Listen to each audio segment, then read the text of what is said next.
Apat na individual kabilang ang isang babaeng abogado na aresto sa isinagawang operasyon ng PIDEA at PNP sa Antipolo City. Detalye ng balitang yan mula kay Rajuman Marjo Domingo. RMN Live Report!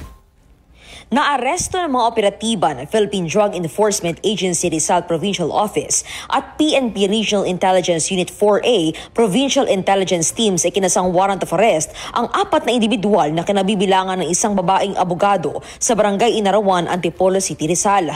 Kinilala ang mga sospek na si alias Nathaniel, 31 taong gulang at kilala bilang Regional Target Listed Drug Personality, si alias Jamila, 31 taong gulang, babaeng abogado, si alias June at si alias Christina, 56 na taong gulang, habang ang dalawa pang sospek na kinabibilangan ni alias Ronnie na subject na nasabing arrest warrant ay nakatakas at nananatiling at large. Na-recover sa mga sospek ang mahigit kumulang na 120 gramo ng marijuana kush na tinataya nagkakahalaga ng 180,000 pesos. Bukod dito ay na-recover din ng mga operatiba ang mga higit kumulang na 600 ml na marijuana oil, mga drug paraphernalia at iba pang ebidensya na may kaugnayan sa nasabing kaso.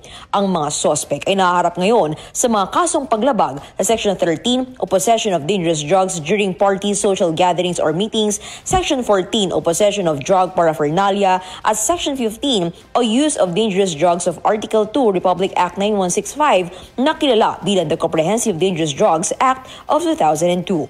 Kasama mo sa DZXL RMN Manila, Rajuman Marjo Domingo, to Talk RMN.